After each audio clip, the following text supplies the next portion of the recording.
dan semangat menuntut ilmu itu kini kembali. Menteri Pariwisata Widianti Putriwardana mengatakan quality tourism tidak hanya mengejar jumlah kunjungan wisatawan, tetapi juga bagaimana meningkatkan kualitas pengalaman mereka selama berada di Indonesia.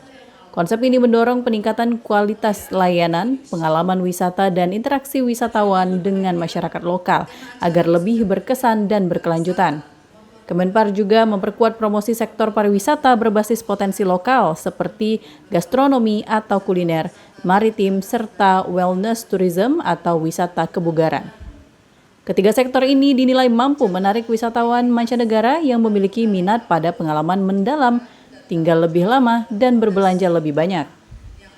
Selain meningkatkan devisa negara, pariwisata berkualitas juga menekankan kelestarian alam dan budaya, serta memastikan manfaat ekonomi kembali ke masyarakat di sekitar destinasi wisata.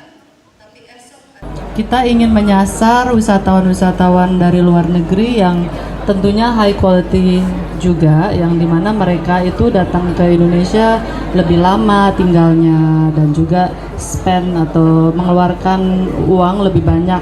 Jadi itu akan meningkatkan devisa kita. Dengan menerapkan quality tourism, sementara itu Direktur Poltekpar Palembang Iwan Riyadi optimis lulusan Poltekpar mampu berkontribusi dalam meningkatkan pariwisata. Untuk kami Poltekpar Palembang, kami ini sekolah vokasi, ya sekolah terapan, ilmu terapan, di mana kegiatannya itu pembelajarannya adalah 70 praktek, 30 teori. Jadi kalau dibandingkan dengan universitas lain tentu beda, kami beda.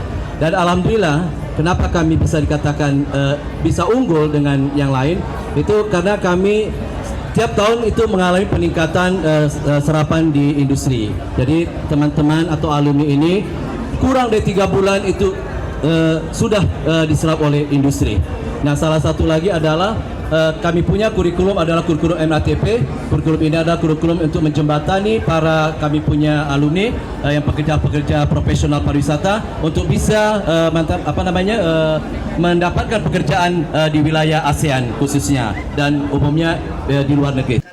Indonesia diharapkan mampu bersaing di tingkat global, sekaligus menjadi tujuan wisata yang berkelas, berkelanjutan, dan memberikan manfaat nyata bagi rakyatnya. Dari Palembang, Bambang Irawan, iNews melaporkan.